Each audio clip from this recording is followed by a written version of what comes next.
Pierre Poilievre says the election can't just be about Donald Trump, so okay, Pierre, why don't we talk about how 50 of your conservative members want to make abortion illegal in Canada? How about we don't, because that's a lie.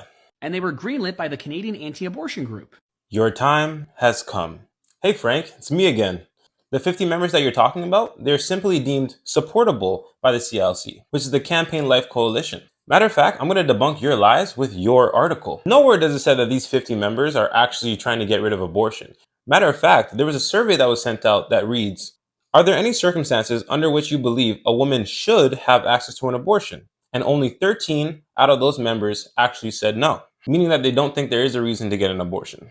Just a side note, a surgical or medical intervention designed to prevent the death of the mother, but which results in the unintended and undesired death of a preborn child is not an abortion. 13 is an extremely small number, but I also believe that these people have a right to their opinion. None of them have actually put towards any bills that would actually get rid of abortion.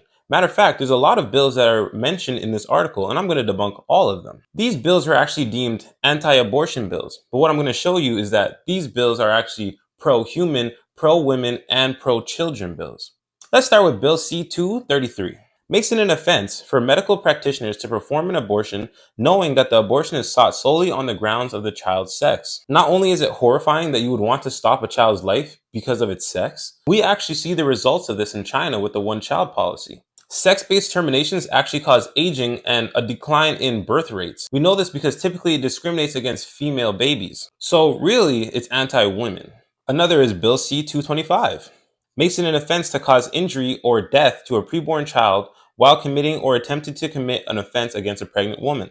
What this law would really do is deter crime from pregnant women. And voting for it isn't anti-abortion, it's pro-human and pro-women. Liberals claim to want to protect women, but they vote against a law like this. Last is Bill C-510. This makes it illegal to coerce a woman into having an abortion. It's actually called Roxanne's Law because that's the name of the woman that was murdered by her boyfriend for not wanting to get an abortion. I've come to the conclusion that the anti-abortion movement is actually an anti-child and anti-woman movement, being led by people who want to reduce their birth rate in Canada so that they can cause mass immigration and line their pockets. And everyone that supports this movement, you're actually supporting an anti-human movement, and you really need to understand what it is that you're fighting for.